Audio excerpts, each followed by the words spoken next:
तो दोस्तों स्वागत है आपका अपने channel Sunny C4 online classes में। दोस्तों जैसा कि आपको पता है यूपी बोर्ड का टाइम टेबल जारी हो चुका है। 16 फरवरी से हिंदी का पेपर है और सबसे पहला पेपर आपका हिंदी का है। तो सबसे पहले हम उन टॉपिक को कवर करेंगे जिनके आने की संभावना श्योर है। कुछ टॉपिक को जो आने की प्रोबेबिलिटी सबसे ज़्यादा होती है, तो सबसे पहले हम उनको याद करते हैं। जैसे कि आपको पीछे दिख रहा होगा बोर्ड में लिखा हुआ है लेखक जीवन परिचय। सबसे पहले हम लेखक का जीवन परिचय याद करते हैं। तो दोस्तों यहाँ पे दिख रहा होगा आचार्य रामचंद्र शुक्ल।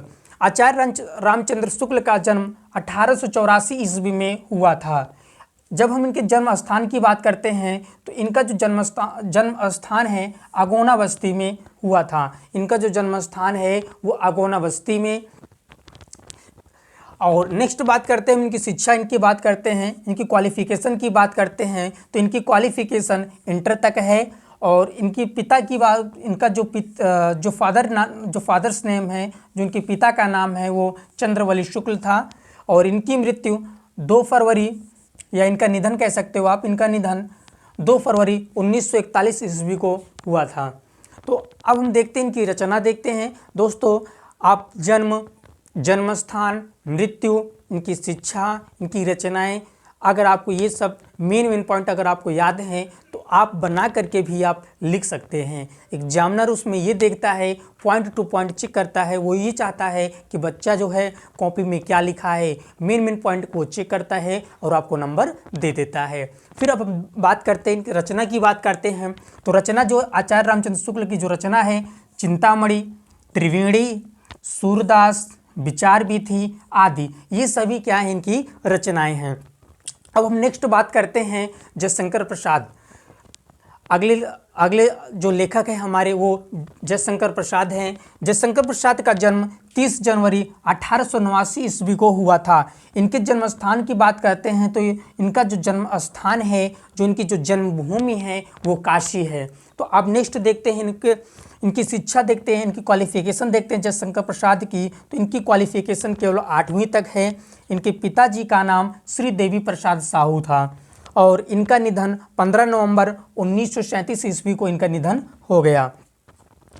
अब रचना बात करते हैं। आंसू, झरना, लहर, छाया, इंद्रजाल, तितली, कंकाल, चंद्रगुप्त, स्कंदगुप्त, कामना, कामायनी, एक घूंट आदि, ये सभी इनकी क्या हैं रचनाएं हैं। कुछ जयशंकर प्रसाद की कुछ फेमस रचनाएं हैं जो कि ज़्यादा मल्टीपल चॉइस में भी पूछी जाती हैं। तो जैसे इनकी सबसे आंसू हुआ, लहर हुआ और आपके कामायनी हुआ, पूछा जाता है।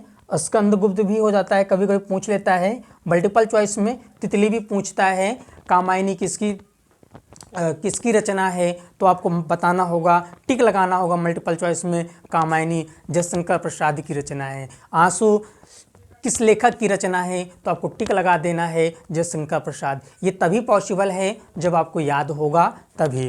अब हम बात करते हैं, नेक्स्ट बात करते हैं अगले लेखक की बात करते हैं तो डॉक्टर राजेंद्र प्रसाद। तो ये देखते हैं डॉक्टर राजेंद्र प्रसाद का जन्म कब हुआ था। तो सबसे पहले हम देखते हैं डॉक्टर राजेंद्र प्रसाद का जन्म 1884 ईस्वी में हुआ था। इनका जो जन्म स्थान है बिहार राज्य के छपरा जिले में जो इनका जो जन्मभूमि है, जन्म स्थान है डॉक्टर राजेंद्र प्रसाद का। और क्वालिफिकेशन की बात करते हैं, अगर इनकी शिक्षा की बात करते हैं दोस्तों तो इन्होंने MA किया था और ML इनकी क्वालिफिकेशन है। जो डॉक्टर राजेंद्र प्रसाद का निधन 28 फरवरी सन 1963 ईस्वी में हुआ था। 28 फरवरी सन 1963 ईस्वी में डॉक्टर राजेंद्र प्रसाद का निधन हुआ था। अब बात करते हैं इनकी रचना की बात करते हैं। डॉक्टर राजेंद्र प्रसाद की रचना जो बहुत फेमस है, शिक्षा और संस्कृति। फिर इसमें बात करते हैं मेरी यूरोप यात्रा। फिर नेक्स्ट देखते हैं बापूजी की देन, मेरी आत्मकथा, बापूजी के कदमों में। तो ये सभी क्या हैं डॉक्टर राजेंद्र प्रसाद की रचनाएं हैं। अब नेक्स्ट बात करते हैं, सबसे लास्ट है हमारा लेखक में डॉक्टर भगवत शरण उपाध्याय। डॉक्टर भगवत शरण उपाध्याय का जन्म 1910 ईस्वी में हुआ था। जो इनका जो जन्म स्थान है, जो इनकी जो जन्मभूमि है वो बलिया है। और इनकी जो क्वालिफिकेशन, जो इनकी शिक्षा है वो MA है।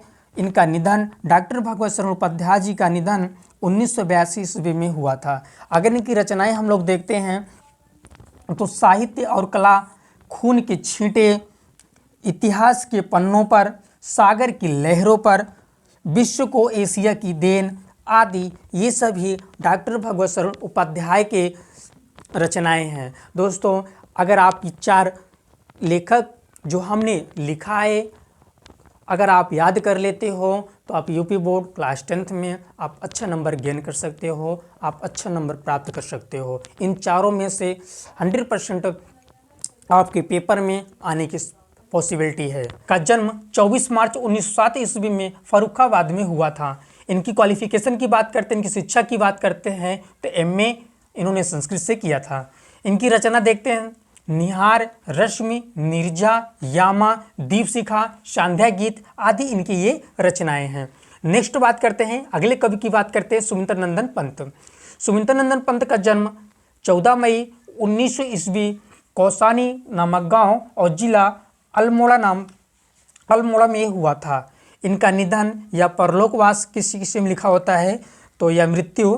तो सबसे पहले हम देखते हैं इनका जो निधन हुआ था 28 दिसंबर 1977 ईस्वी में हुआ था। इनकी रचना देखते हैं हम यहाँ पे तो वीणा, ग्रंथि, पल्लव, युगवाणी, लोकायतन आदि इनकी रचनाएं हैं। तो हमने ये देखा महादेव वर्मा का जन्म कब हुआ था, इनका जन्म स्थान क्या है, इनकी मृत्यु क्या है और इनकी रचनाएं।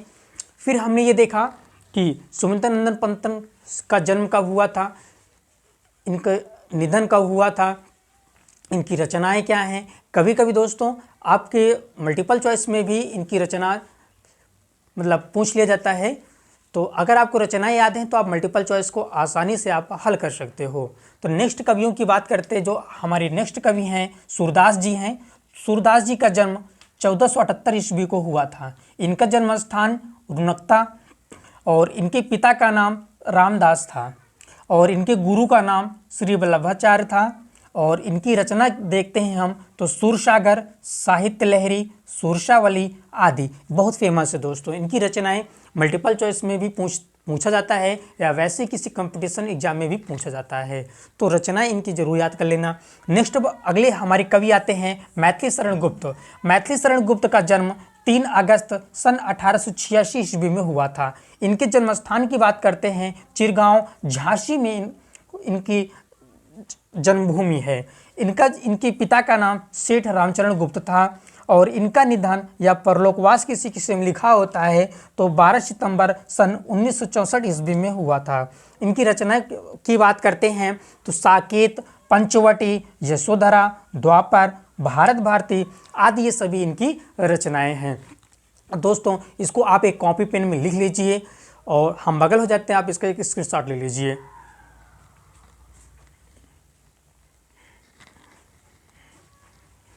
आई होप आपको कवियों के नाम याद हो चुके होंगे। दोस्तों ये वीडियो आपको अच्छा लगा होगा, please like, subscribe and share to my channel. Thank you.